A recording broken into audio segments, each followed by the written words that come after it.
living. We begin tonight with freedom for the man known as the jogger rapist. Richard Gilmore walked out of prison this morning after spending more than 3 decades behind bars. Thank you for joining us on this Friday night. I'm Laurel Porter. Gilmore's victims are beyond concerned about this. As Mike Benner reports, at least one of them is taking matters into her own hands. Okay, here we go. Tiffany Edens is on a mission to notify the Old Town community of the man who's moving into subsidized housing in the area. Convicted rapist Richard Gilmore, who was released from prison Friday morning. It's really not about me.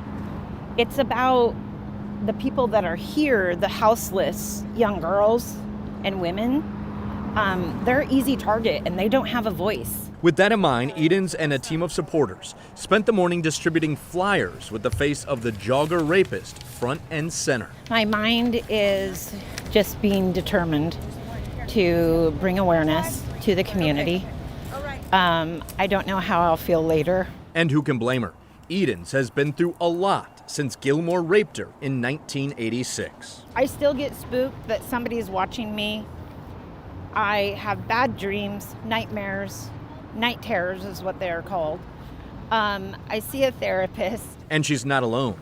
Gilmore confessed to attacking 8 other girls and women in Portland in the late 70s and early 80s. But because those assaults fell outside the statute of limitations at the time, Gilmore only served time for the attack on Edens, more than 3 decades. It's been 36 years, so I've prepared in some ways for this time, but it's really here.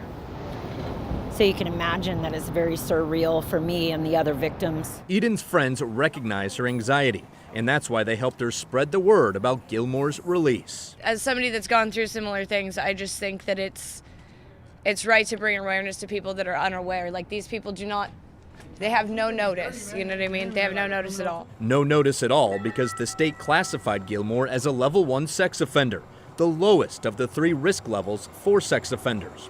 Edens and others believe that's a mistake. They believe Gilmore is capable of reoffending, and they want the community to be aware, especially those living on the streets of Old Town. They're already broken. Who would listen to them or even miss them if they were killed or raped? Mike Benner for KGW News. Now let's get you caught up on tonight's other headlines. In Vancouver, a homeowner shot and killed a man who broke into their home. This was late last night in the area of Northeast 157th and 28th. Police say the burglar broke in through a second-story window. They used a parked car to boost themselves up. The homeowner confronted and shot them, and the suspect died. Police say it appears the burglary was random. Nobody other than the suspect was hurt. A Portland Police Bureau sergeant is charged with sex abuse after investigators say he grabbed a woman's groin and pulled her hair at a bar. This is video of Sergeant Dark Hull from back in 2011. He's a 23-year police veteran assigned to the traffic division. Investigators say the alleged abuse happened on October 29th at Toby's Sports Pub in Southwest Portland. Hull has been on administrative leave since October 30th, but deputies didn't arrest him until last night. He's charged with third-degree sex abuse and harassment. And it may be cold out there, but the city of Portland and Multnomah County officials say temperatures have not met the threshold to open severe weather shelters. That means temperatures need to be below 32 degrees. They'll decide on shelter plans as needed.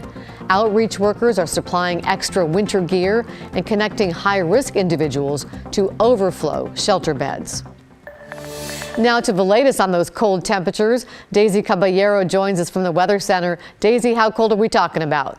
Well, Laurel, pretty chilly. Actually, as we're looking right now, 28 degrees here in the Portland metro area. And those winds are pretty calm for the most part, but with any type of breeze with these conditions, it can feel a lot colder than just 28 degrees. Looking at our other current temperatures, we're mainly in the lower 30s, upper 20s. We are seeing single digits and also those teens down south just a little bit 14 degrees down in Bend, 7 degrees down in Burns, and a little bit warmer actually as we're looking along the coast in those 30s, 36 in Newport. Now comparing these conditions to what we were experiencing 24 hours ago, everyone is seeing significant changes. 15 degrees cooler in Hillsborough, 11 degrees cooler in McMinnville, but something that's a little interesting, again, the only single digit temperature was down in Burns. They are 11 degrees warmer right now, again, than they were 24 hours ago. This is a really quick glance at your weekend forecast. Mostly cloudy skies, again, a low of 27 degrees, a high of 39. And then come Sunday, more specifically Sunday night into Monday morning, we are expecting to see a little bit more of those showers, but I'll talk more about that and everything what you need to know about your 7-day forecast coming up. It's an important weekend to know all that information. Thank you, Daisy. Now to some startling statistics when it comes to domestic abuse in Oregon. 40% of women and 36% of men experience domestic violence, and more than half of all women experience sexual assault. These numbers exceed the national average. Over the years, advocates work to close the gaps and empower survivors, but there is still a long way to go. Our Alma McCarty joins us now with plans to strengthen laws in the new year. Alma? Yeah, Laurel, advocates say the victims often suffer in silence. So they're working to not only create awareness and education about this issue, but to let people know about what services are out there now and what they plan to do to bolster survivor safety. Behind closed doors and out of sight. That's not my business. Those sorts of things has really prevented domestic and sexual violence from being recognized widely. People don't want to talk about it until it affects them personally, until somebody they know, love, or care for is affected by it. And these crimes are on the rise, according to the Family Justice Center of Washington County, reporting a 20-year high in domestic violence locally. Not just an individual victim problem. This is a community-wide problem, and we have to strengthen the laws and the penalties, the laws that protect survivors and the penalties for those convicted of domestic and sexual violence. Over the past several years, the state has made progress. In 2019, strangulation became a felony charge in Oregon. Before then, it was considered a misdemeanor. If we know that someone has experienced near fatal strangulation, the next contact between that perpetrator and that victim is 650% more likely to be fatal. With the help of State Senator Janine Salmon, advocates hope to increase protections during Oregon's upcoming 2023 legislative session. I grew up in a home where domestic violence was present. Senator Salmon said they'll focus on a couple of issues. First, she hopes to make fixes to Senate Bill 48, a new law that deals with pretrial release. It moved Oregon away from a bail-based system to instead consider a suspect's potential threat to the community. Domestic violence and strangulation was not something that was looked in a risk assessment.